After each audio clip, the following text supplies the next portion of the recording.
Bonjour l'équipe, comment vous allez bien? Nouvelle grosse mise à jour de cette DS origine, on va rentrer directement dans le lard. Ok, donc on commence avec le bon vieux Guild Thunder, qui vous sera offert à partir de 3500 de classe de combat, ce qui est honnêtement faisable en 15 minutes de gameplay, ou dans votre boîte de réception si jamais vous l'aviez déjà. Il était obligatoire d'avoir ce perso pour certaines quêtes secondaires, donc en effet c'était un peu problématique. Ensuite, en deuxième récompense majeure, on a le ticket SSR pour pouvoir choisir un de ces personnages.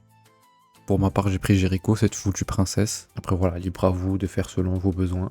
Ensuite, nouveau personnage, donc Daisy, qui était déjà présente dans la bêta. Donc avec son événement, son portail. Portail toujours avec des taux vraiment... personnellement, je vais m'abstenir et attendre vous savez qui. Et apparemment, il y a une bande de Spanish qui a découvert qu'avec Daisy, on peut faire du platine avec moins de minerais. Donc seulement 4 au lieu de 5, ce qui est un avantage. Mais c'est toujours pas une raison suffisante pour que j'invoque dessus. Passons au gameplay. Donc la difficulté Abyss pour Gila et Orgoth. Avec en récompense garantie pour la première fois donc des fragments d'armes SSR pour améliorer vos armes légendaires. Et le donjon Or qui devient enfin un peu rentable.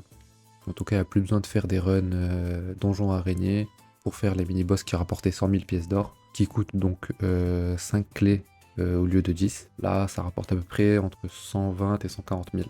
Ensuite, des corrections de bugs dans le gameplay en général, hein, que ce soit les quêtes, les montures, le fait qu'on puisse enfin rejoindre normalement un groupe. Car avant, si on disait pas Bismillah, en fait, on n'entrait pas. Des petites quêtes d'événements avec des récompenses à la clé, ça fait toujours plaisir. Et la suite de l'événement qui donnait des armures pour graver. Et maintenant le point qui a fait le plus parler, les fragments. Bonne nouvelle, on peut maintenant recycler les fragments supérieurs en fragments inférieurs, voilà, ce qui est assez logique, c'est ce qu'on attendait.